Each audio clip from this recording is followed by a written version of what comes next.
And we are live. Good evening, good morning. Welcome everyone who's just dialed in on one of our Tribe Indaba conversation. The Humanizing Business series continues with episode 3, really focusing on who holds the organizational purpose and vision. And this is a topic that's really close to my heart, also as a new founder who's seeking to really build a human business from scratch. And I've brought the best people that I know to really help me unpack this, mentor me, coach me, and hopefully everyone else on the call to really understand how to embody the vision and the purpose and to bring it alive in a way that adds value, that builds our economy and grows the spaces that we are a part of as well contextually.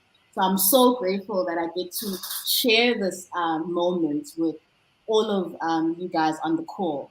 And I wanted to start with a little story from Steve Jobs, actually, who's kind of like a visionary that is well known in the world and with a brand that actually I think holds one of the most powerful visions in the world. And basically, he was the Apple founder, co-founder, built that business from scratch, revolutionized the tech industry.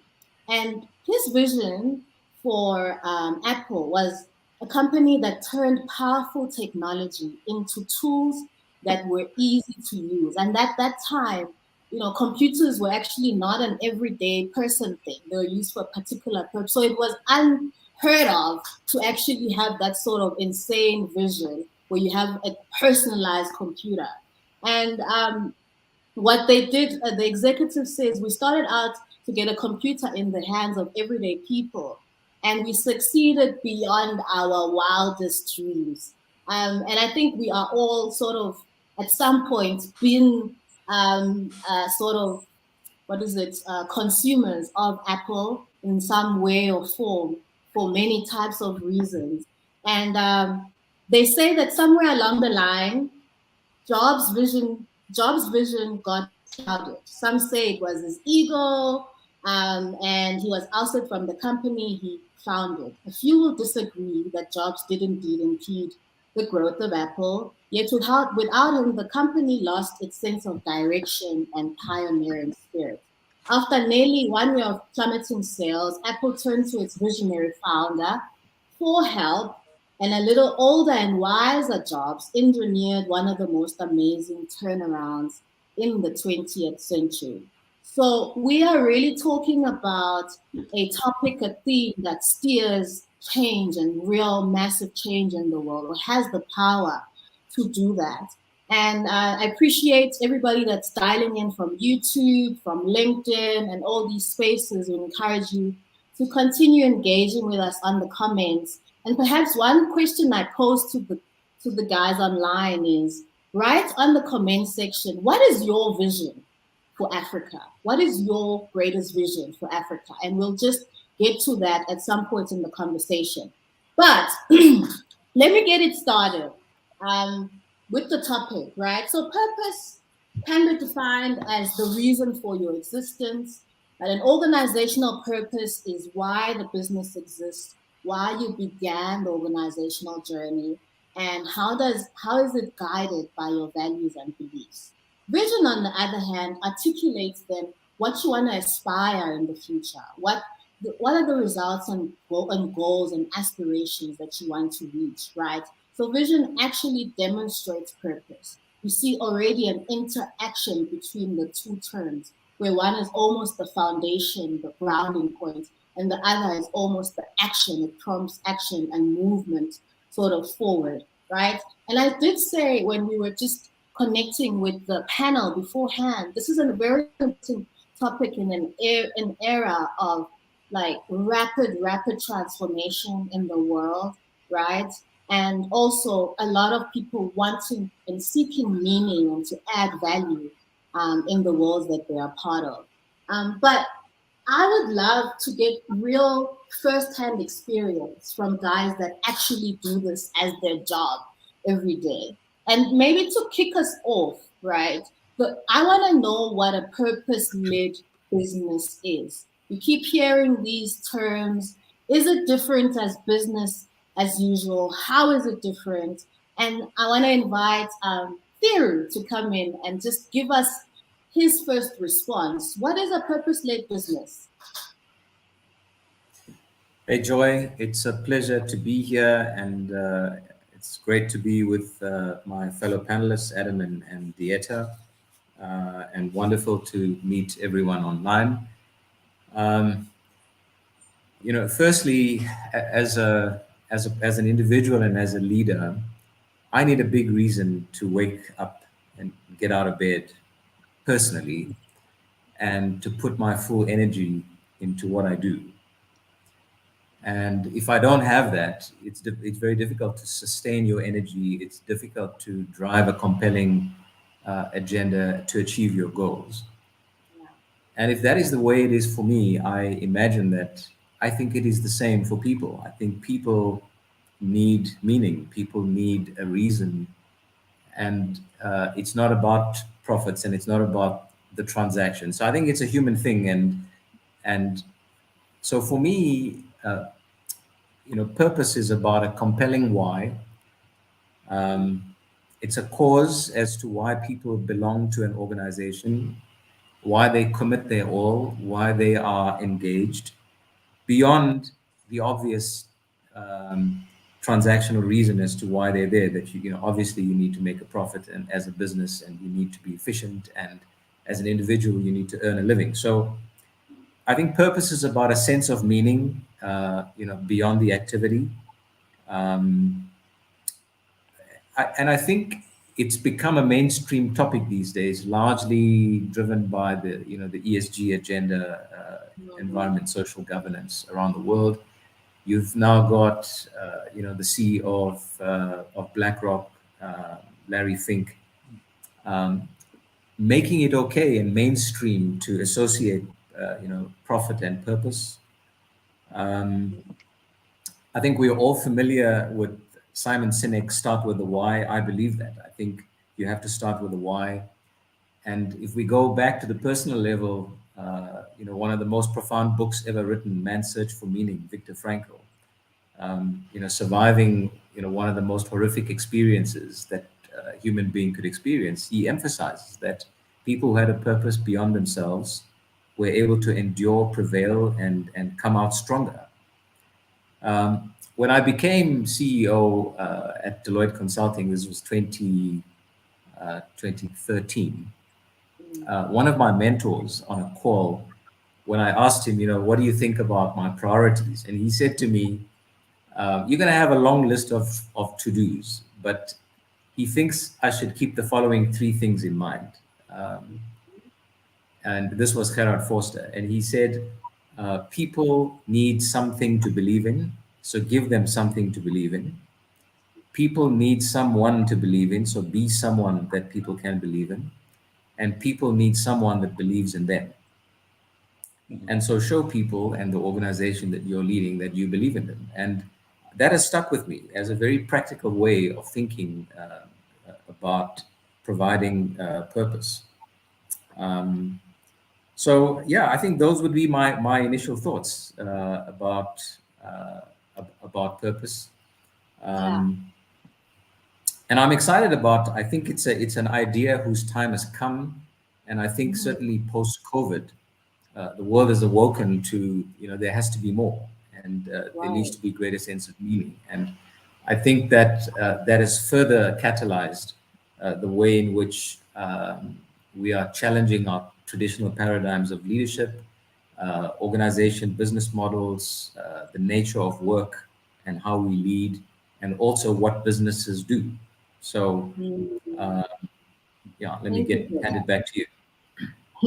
I think it really what I got from it sets the tone, and but also what I also got as an undertone to that was that it is kind of an added responsibility, or maybe the main responsibility for leaders and CEOs. So by intro, Theo is the founder of CEO.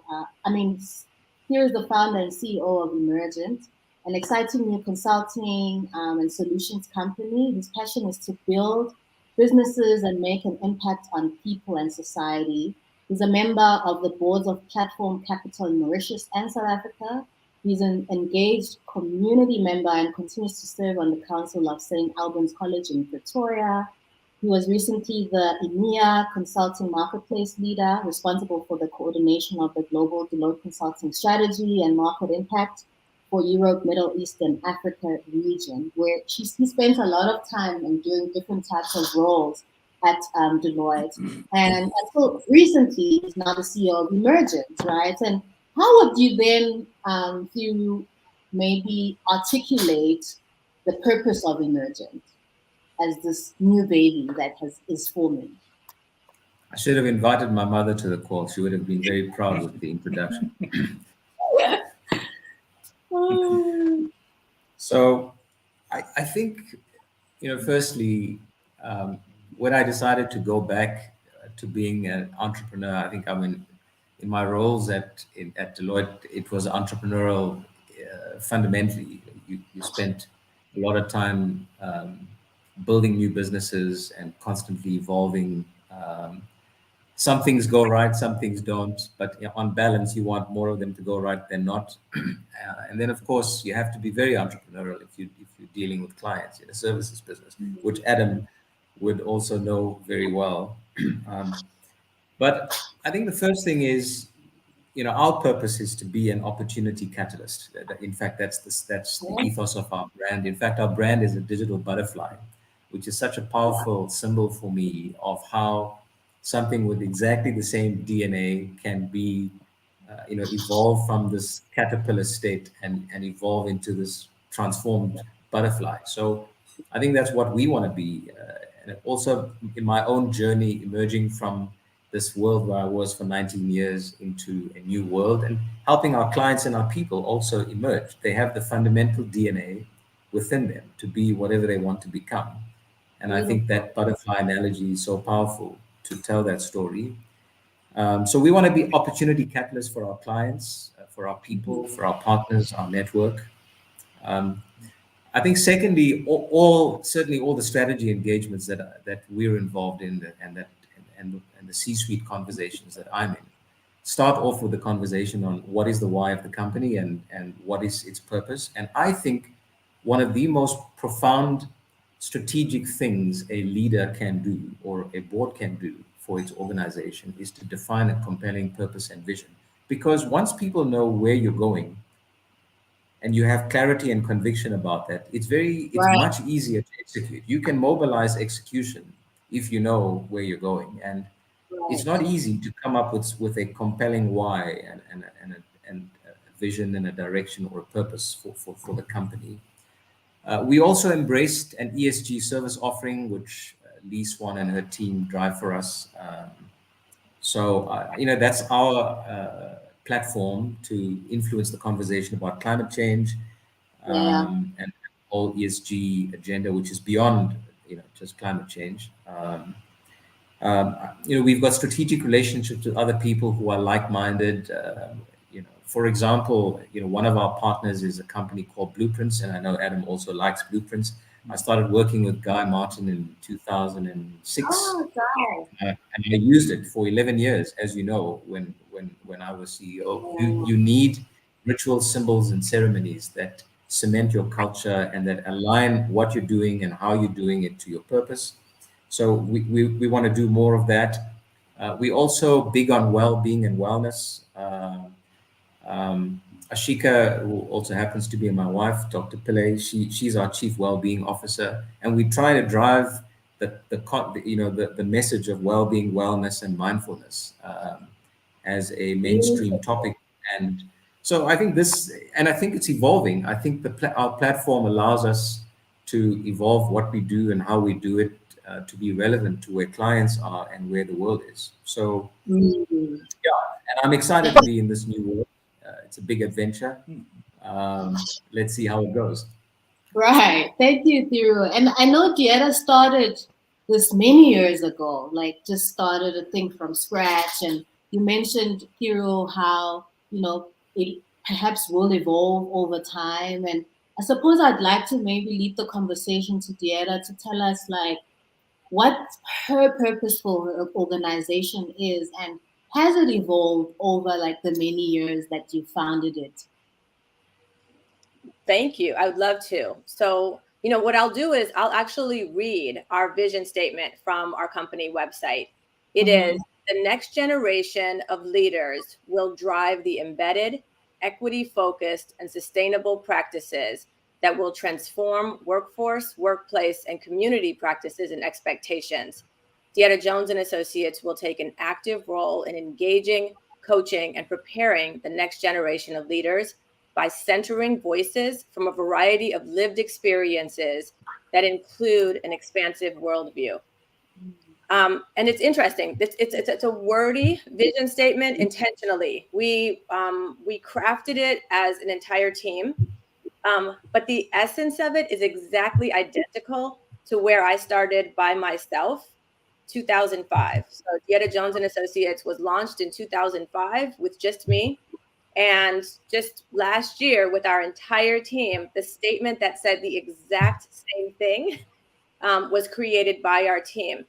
And to me, that is the testament that it it rings true to us without my words, without me crafting the exact language. Our Mm-hmm. organization and the people that constitute it believe in who we are and what we do, and that we have a very intentional way of making sure that our words and our language choices really demonstrate who we are and what we care about. And so we very clearly inserted language like equity focused. We very clearly stayed with the language next generation leadership. So I have always cared about next generation leadership. And that's a tagline that I've had and that's evolved a little bit over time. But it's always been something that has been relevant. Next generation leadership is kind of like the horizon, right? No, the horizon is something, of course, we always want to aspire towards it, but we'll never quite touch it. That's the way next generation leadership is to us, is that we believe that it will continue to be a concept that is relevant over time. It will continue to be important for us to have practices and competencies associated with leadership, and that it is continuing to evolve and transform. And we want to be part of that.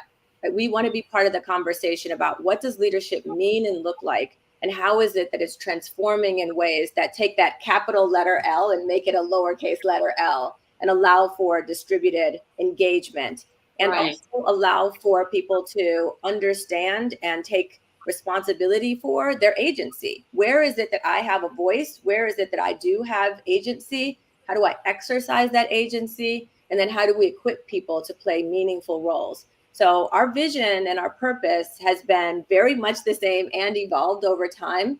But it's the consistency is absolutely there, which makes me very happy reading it again. Right, right. And I spent a lot of time on your website, just understanding your space, just understanding because, before I partner with someone, I also want to just feel it like that this is the right thing to do. So it helps really have the statement out there and be bold, specific about it. I read somewhere when I was preparing for this conversation that um, you need to be bold and specific about it because in doing that, you call in your tribe, your people, because you've made it very clear.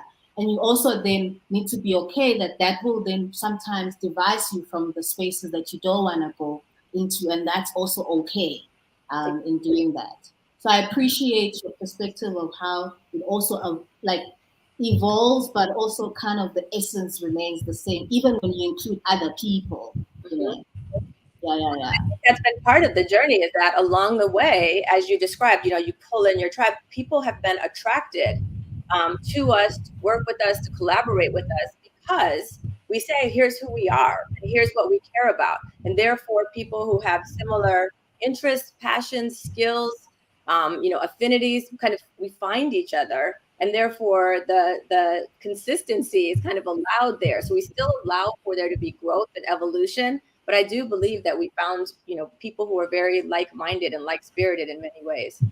Beautiful. And I think that connects to what Theo had said in the beginning of people wanting to connect with something bigger.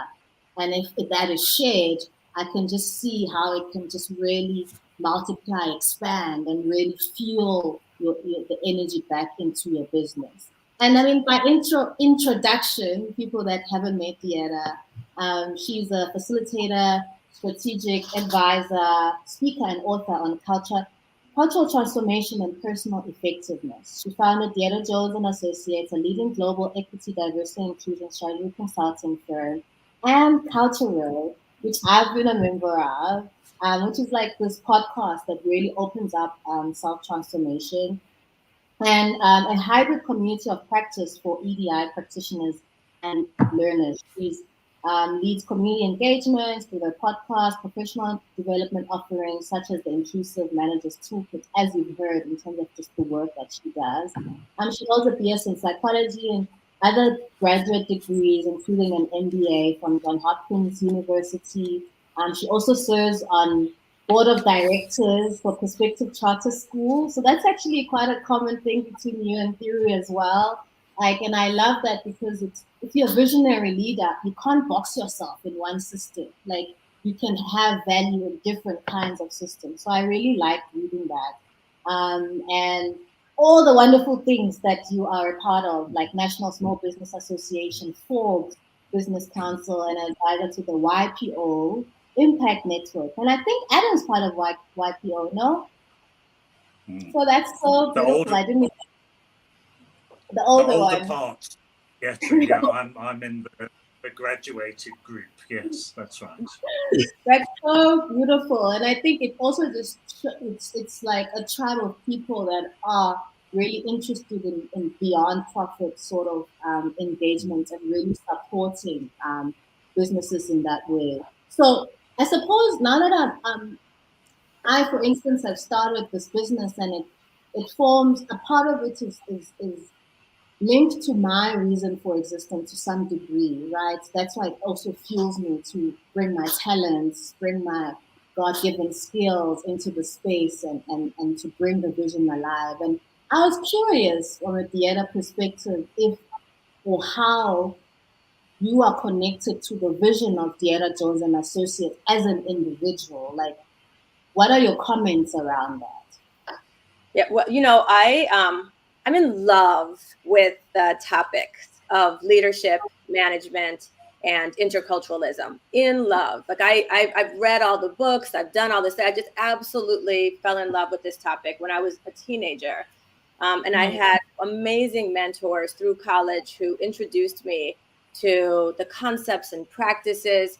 The way that they did it was unique. And so it positioned me to be 30 years, I think, ahead. When Thiru said the time has come, I was like, yeah, that's the frustrating part. I've had the same philosophy for over 30 years, and all of a sudden it happened and we care about it, but at least we're well positioned. But because I was so in love with leadership and management specifically, I investigated, I read, I explored, and I realized that there were no people like me. Nobody. All of the people, 80 or 90% of the people were men and white and had a lot of PhDs behind their name. They were all either consultants at very big prestigious consulting houses, or they were at Ivy League universities with a lot of PhDs and faculty roles.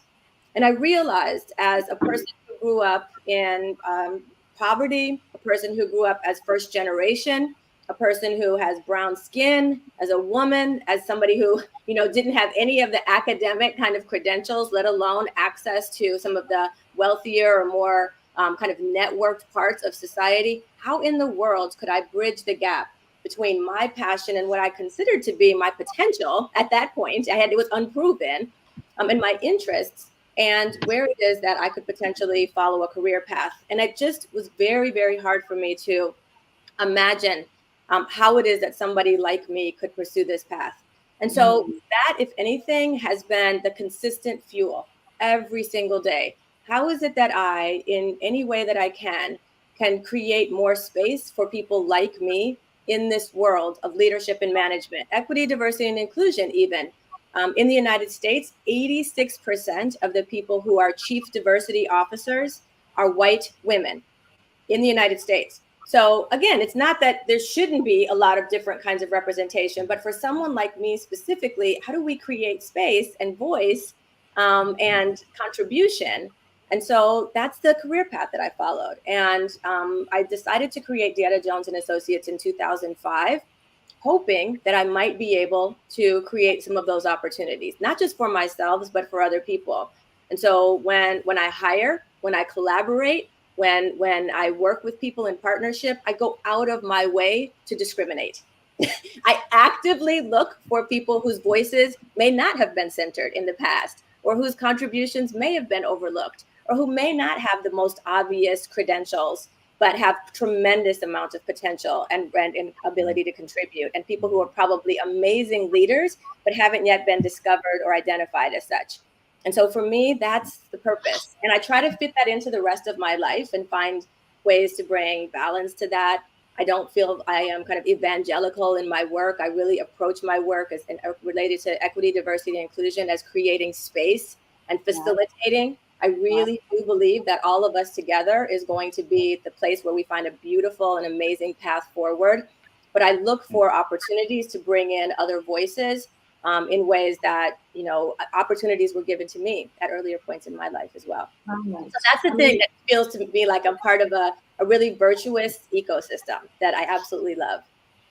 Right. I think what I'm hearing is just also a part of you. It's just who you are. And I love that you've been able to do that for these many decades and enterprised around it in a way that has brought a lot of people under that space.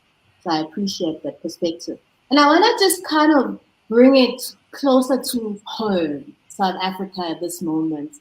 And I mean, Adam's career consists of the first 10 years in consulting roles with a range of clients and industries covering financial services, retail, telecommunications, and oil and gas, and a second decade in corporate roles in listed international companies in the ICT and supply chain sectors. The combination provides him with the experience and perspective for his current role, where he engages clients and staff by growing the leading independent management and technology firm in South Africa, which is IQ Business. But his current role is multifaceted, stewarding a dynamic, growing business as a CEO, board member, and owner. And he's trying to just really develop their local and international business from the headquarters of South Africa. And what really drew me to Adam and his business was seeing the word B Corps. I'd heard that, I think, a year before, and I just was so intrigued by the concept. I didn't even know it existed.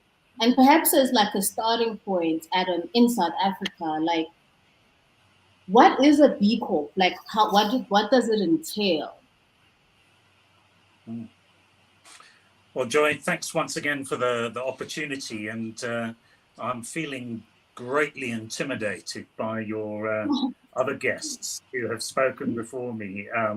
Really, really powerful. And I have to say that unfortunately, I am, as a white male, I come from the background of being in the class of some of the most privileged individuals historically in the world. And part of my reason for coming to South Africa for a couple of years, which has turned into 26 years now from the UK, was that I wanted to expose myself to a transformational environment, an environment that was really in the midst of a massive change when I first came here in 1996, 2 years after the first democratic election here.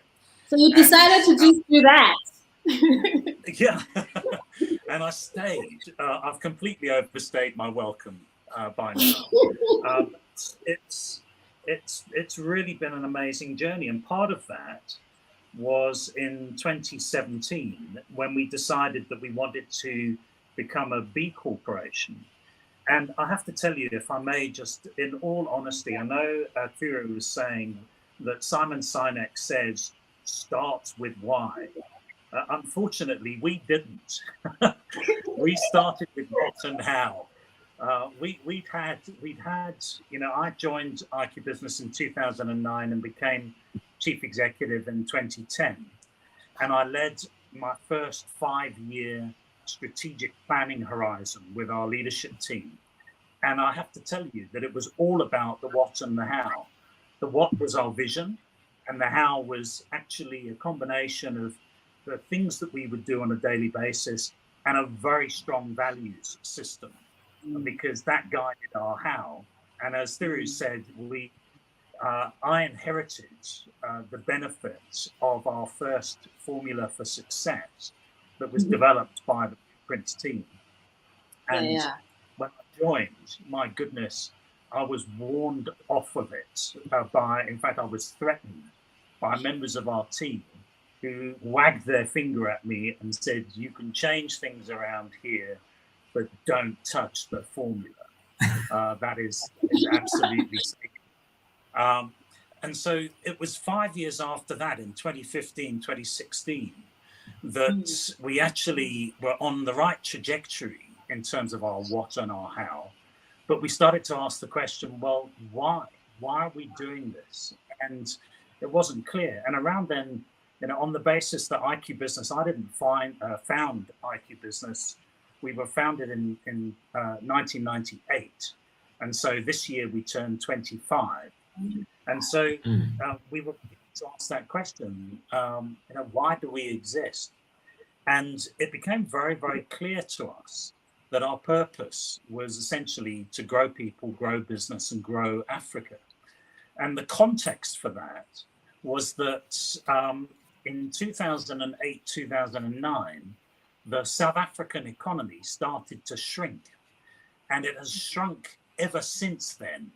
In terms of our growth rate and where we are now, we're in a catastrophic pressure point of, we'll talk, I'm sure, about the context of actually being a failing state. We're not a failed state, but we're actually failing at this point, and we're getting very close to that category which nobody wants to be in. And in 2017, having established a purpose, believed that we needed to be held accountable. And we found B Corporation. And we found it actually through a combination of our corporate social responsibility and the things that we had been doing over the years, and through YPO, through the Young Presidents Organization. And we realized that the B Corporation movement back then had been formed in 2006 as a movement that was really realizing that we needed a new form of capitalism, capitalism 2.0. And we needed to really ask some pretty pressing questions that, as we say, we were just talking about the agenda of ESG, or the agenda of sustainability at the core. And that really started to change some of the points that we were seeing that were really driving us. And we decided that we should try to become a B Corp. And it was pretty tough. There are 200 criteria that inspect the working. It's a long list of stuff. How do you make your money? Where do you make your money? What do you do in terms of supporting society, the environment, the economy? What's the diversity of your organization? How do you spend money on training? How do you innovate? So many different questions. And in 2018, to our delight, we were certified as a B Corporation. And if I may just say so, the reference point for us at the time, there were about 2,400 B Corps globally at that point. And we became one of 9 in South Africa and one of 30 in Sub-Saharan Africa. And what's really been interesting is that over the past 5 years, the number of B corporations around the world has increased to about 6,500 now, from 2,500 to 6,500. It has caught on massively around the world. These are all for-profit enterprises. I'm very sorry to report to you that in South Africa, there are only still 9. And in Sub-Saharan Africa, there are about 35. So the growth in Africa just hasn't happened. And we, as IQ Business, are the largest B corporation in Africa. And that blows me away. That, I mean, what a great status to have, but how disappointing that we haven't been overtaken by other organizations that realize that this really is a necessity for doing business in our context on the African continent, and as part of the African vision that you spoke about at the very beginning. So that's our story at this point. That's what B Corps are all about. Right. So you have to each year meet all these criteria to make sure that your business is still running with integrity, I suppose, as far as the B Corps have outlined what integrity looks like. Is that fair to summarize? We have to recertify at certain points. So we've done it now. We're going through our second recertification. And I have to tell you that the bar has been raised. It's constantly being raised by the peer group of B Corps. And there's been some fundamental shifts in some of the criteria and the focal points.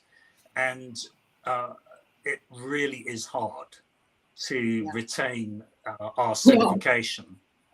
We're pretty clear at this point that we are going to retain our latest certification, and we're going to move forward with a whole new set of requirements. And in fact, one of the requirements is that we now have to change our memorandum of incorporation to take on board a number of measures that really commit the organization and the shareholders of that organization to the direction that we're taking. And that's a really pivotal test point, particularly when shareholders have tended in the past to only put their interests and shareholder return at the focal point of really what they're looking for. And now we're saying it needs to go beyond that. You know, what's our impact on a shared value scale in terms of how we are contributing to society, the environment, and the economy at large. So a real pressure point for us. I'm really so glad you've touched on that, Adam, because I think in the conversation as it progresses, that is one of the questions I have around what are the complications with different competing priorities within the ecosystem of the business to keep yourself really tied down to your purpose and the integrity around the vision and how you live out your vision as well. And while, you know, for instance, the formulas of successes can be out there on the walls and they can really, perhaps, you know, from a psychological perspective, sink into our subconscious and really help for people to embody more of your values, more of your purpose and vision. I find that sometimes, or maybe even post the pandemic, people have really been questioning those walls, those words on the wall.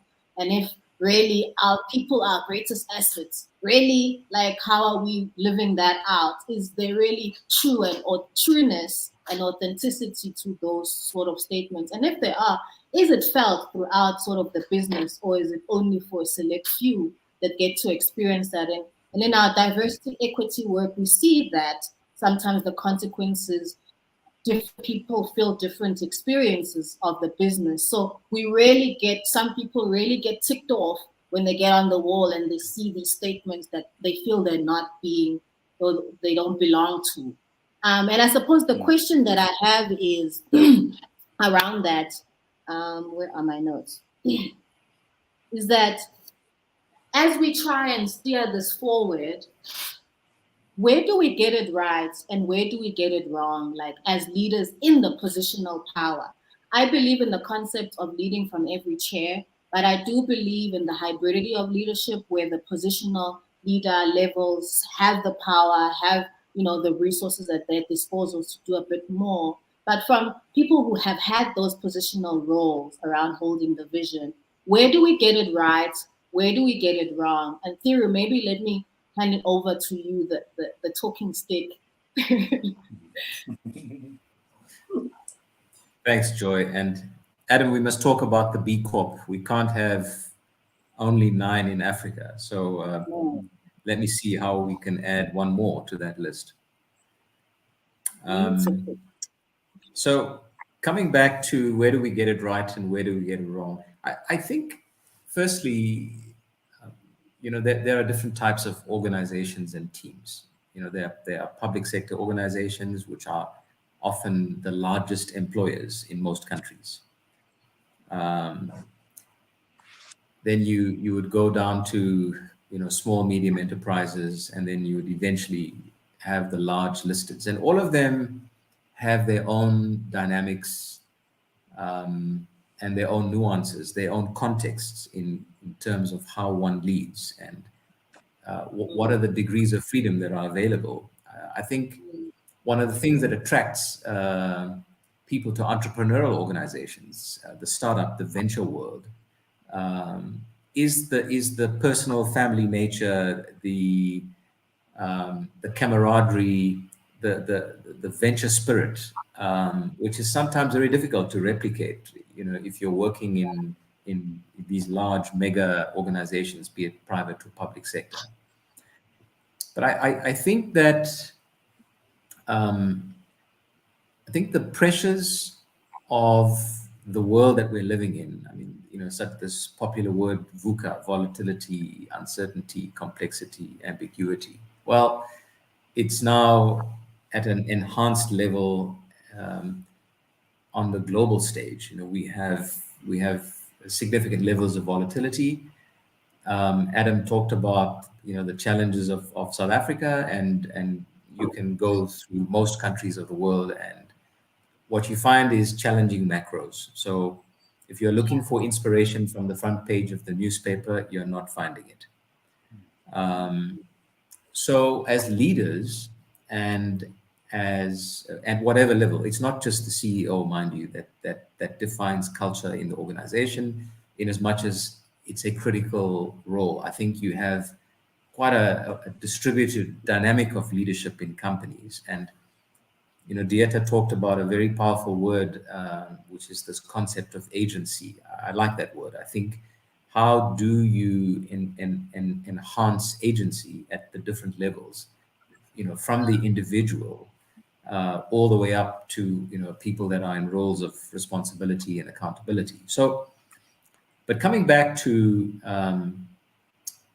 in fact, let me start there. I think the first thing is in terms of humanizing the workplace, and I think the important thing is to recognize, how do you give agency to the individual? How do you ensure that you have whole, effective people in organizations? Because people are not just their work identities, right? They are full, whole human beings that are there, and they need, the organization is one dynamic or one dimension of their world.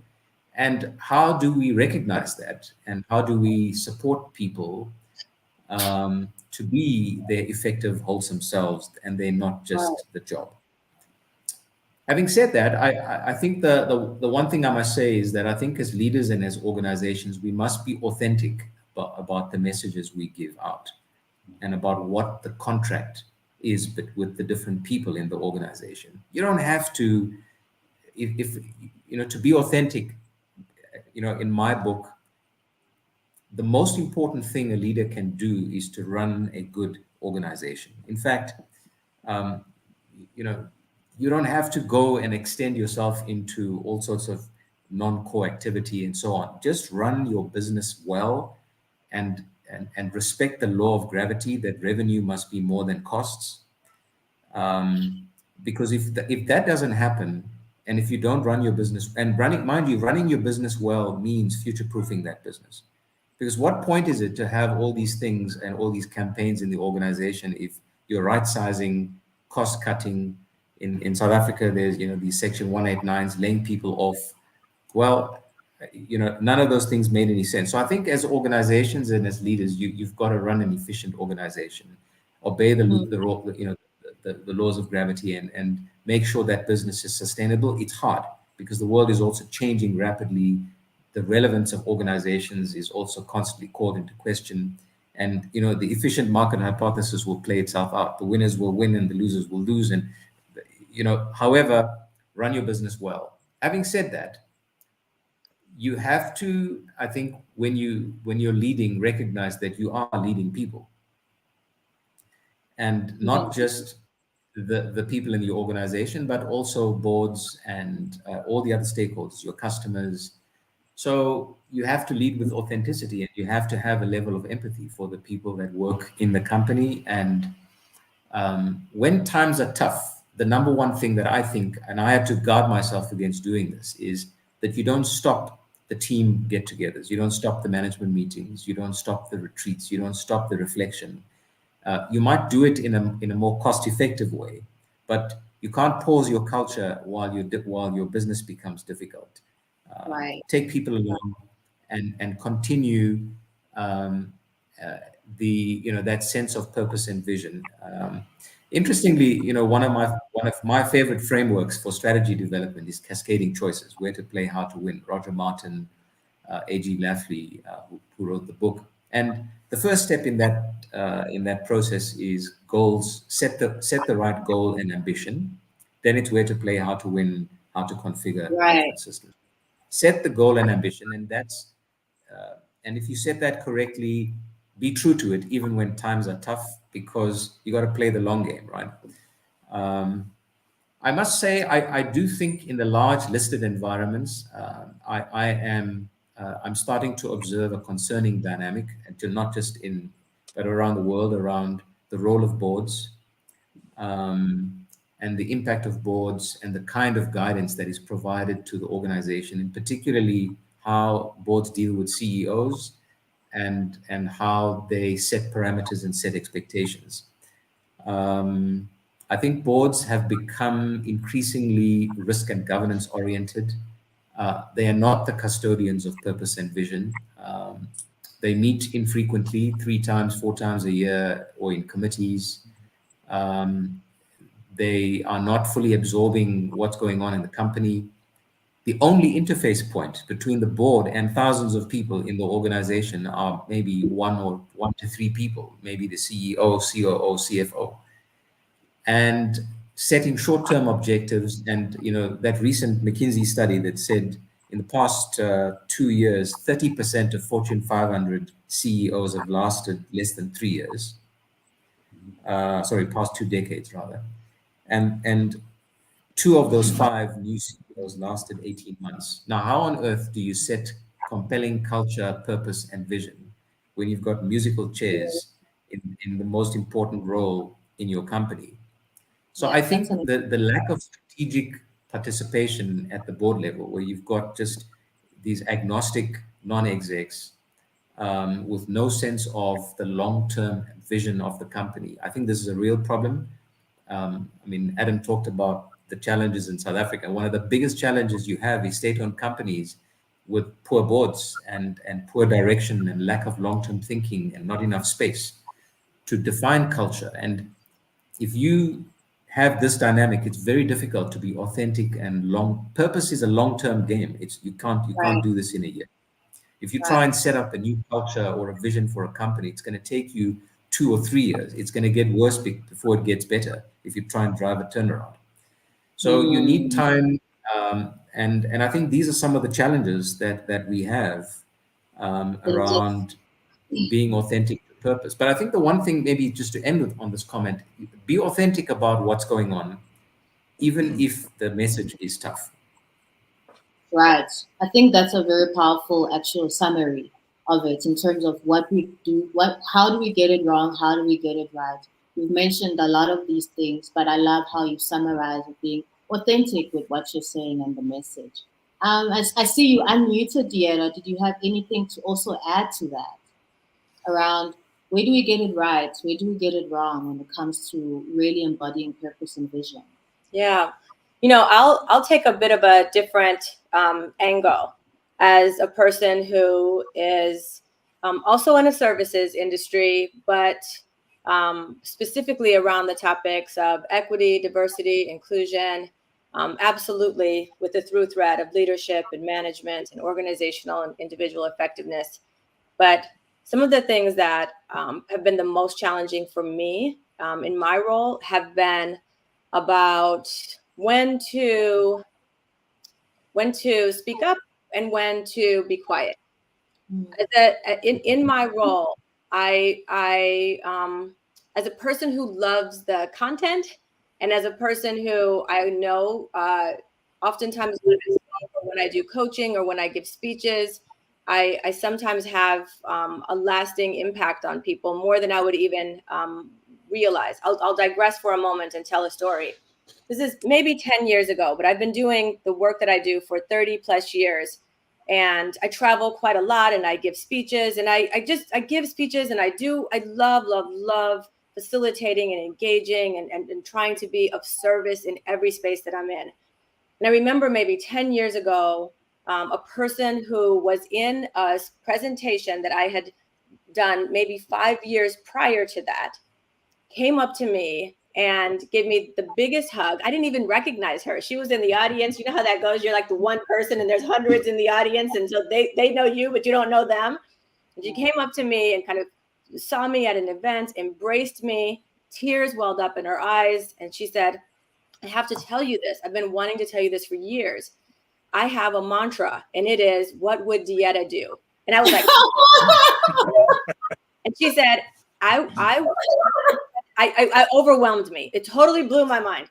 I listed, she said, I went to your presentation at a time in my life that was incredibly difficult. I was going through a very painful point in my life, and I had to make a decision. And I didn't know if I should go this way or go that way. And I listened to your presentation, and I chose this way. And I am so thankful that I did. But your presentation gave me the courage. And I walked away from there chanting to myself, I can channel some of Dieta's courage and bring that into my own situation and allow me to make a very difficult choice. And she went through something very difficult, made a choice, and is so thankful that she did, because sometimes we have to make difficult choices in order to get ourselves on the other side of that difficult situation.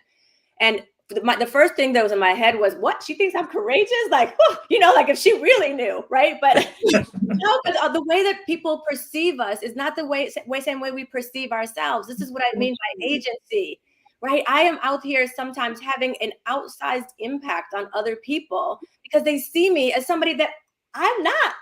I'm not super courageous. I'm not smarter than anybody else in the room. I'm not. But if that's what she took away from that experience in that moment, and I helped her come to a place that was beneficial for her and that she felt was an authentically beautiful resolution for her, oh my goodness, I'm so thankful. Right. And so I love the opportunity to do that.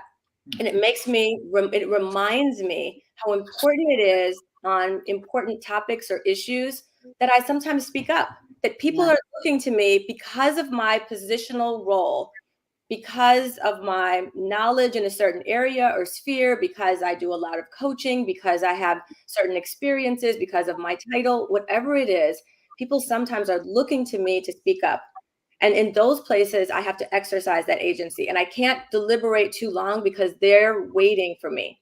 And there are other times when I think, oh, the world is going so fast and it's muddy. I don't even know how I feel right now. And I don't want to speak up, not because I don't recognize that I could potentially contribute something, but I'm not sure. I'm still processing, and I'm an introvert.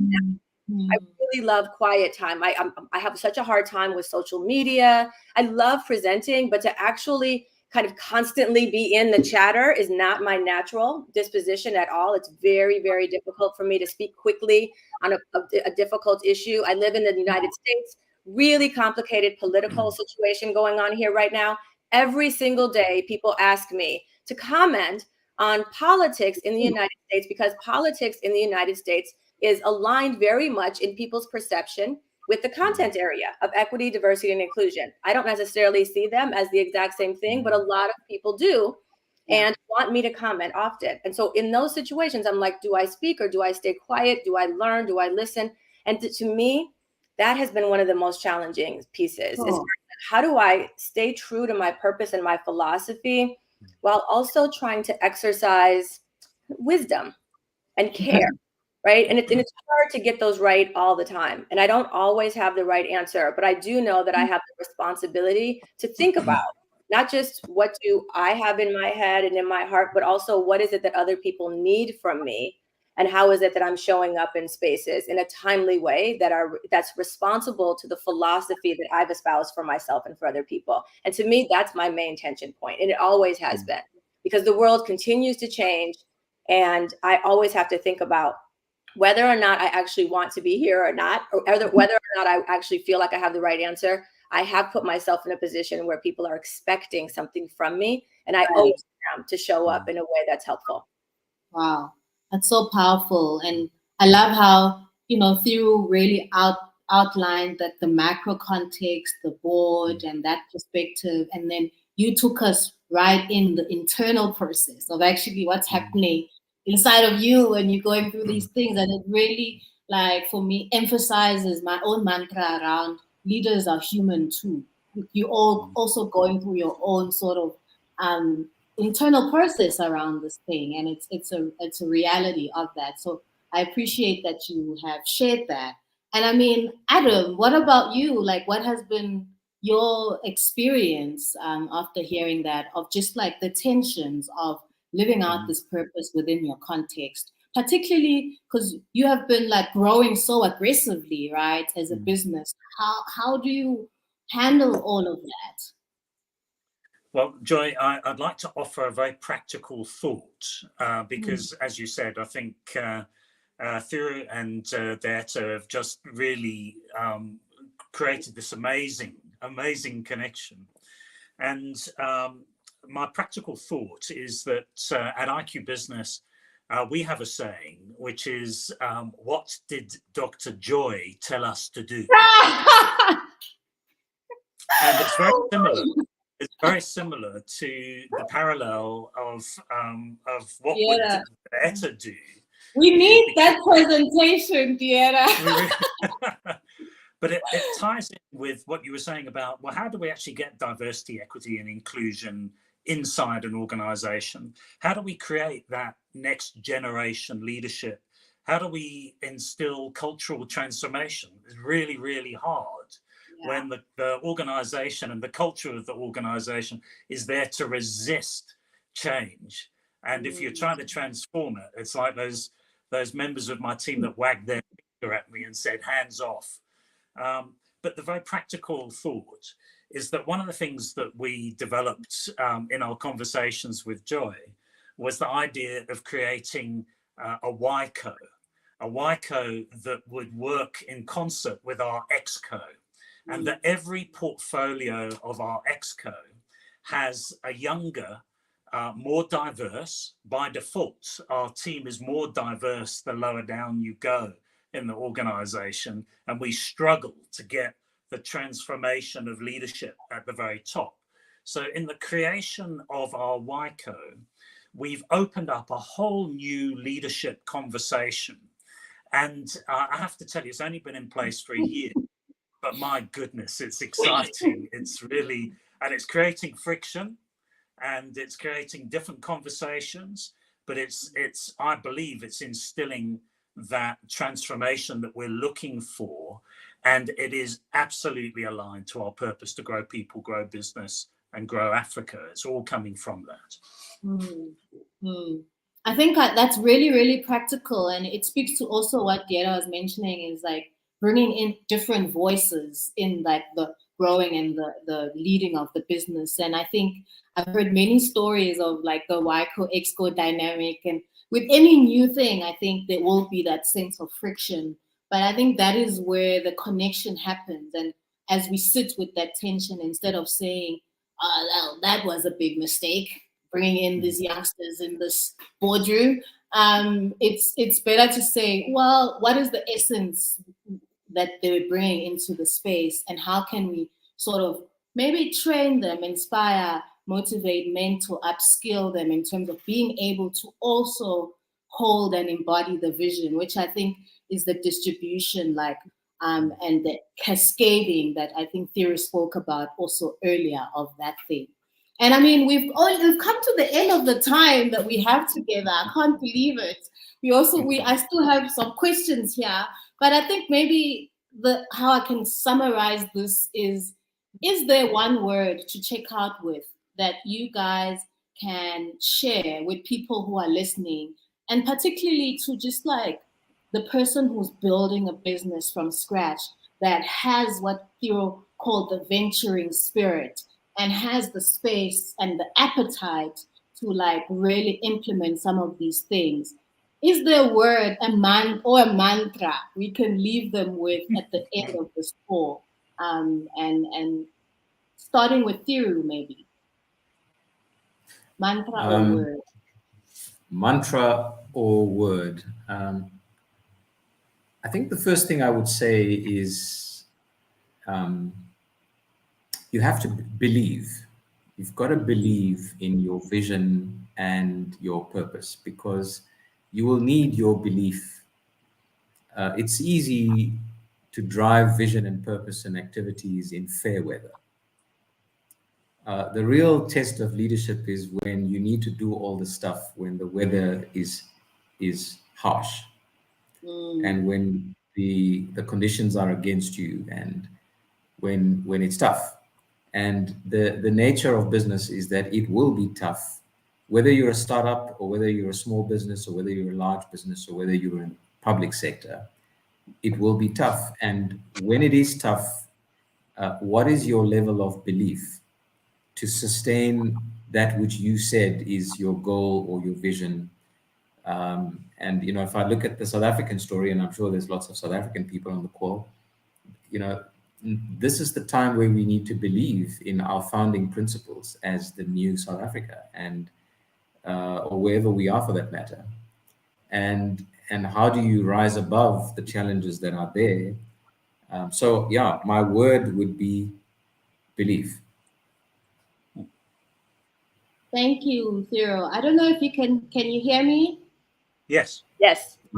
Beautiful. Adam, Dieta, your one word or mantra? Can I go with my one word is activist. If you want to be a CEO today, you have to be an activist.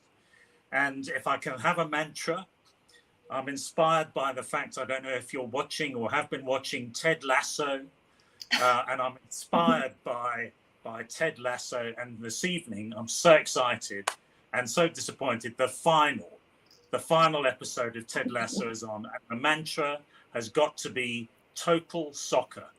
That's the mantra. That's what you've got to get. And apply that in your business and you'll do great.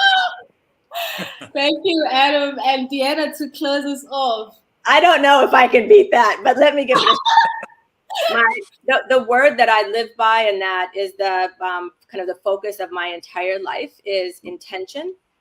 And I definitely that includes all of my business choices and everything that I bring to our team and clients. But if I was going to think of a mantra, I would go something like this: learn, practice, test, grow, repeat. Right? That we're constantly in, hopefully, a virtuous cycle where we are becoming the best versions of ourselves and bringing that to others in the world. And I think we just lost Joy. That's it. Thank you so much for a wonderful show. We could talk for hours, but we should probably draw it to an end. And we've lost Joy. Thank you. Well, Dieta and Adam, thank you so much. It was a pleasure to meet you. And I can't see or everyone on the call, but I hope it was, from all of us, it was a value-adding perspective. Very good. All the best. Thank you. Bye-bye. Thank you. Bye-bye. Cheers. Bye.